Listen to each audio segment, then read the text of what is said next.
তুই পড়তে বসছিস? হ্যাঁ,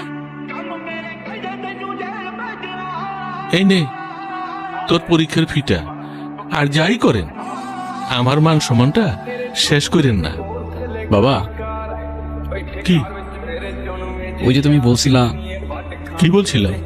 একটা ক্যামেরা কিনে দেওয়ার কথা। আমার তো খায়া দেয়া কাজ নাই, তোমারে ক্যামেরা কিনে দেবো?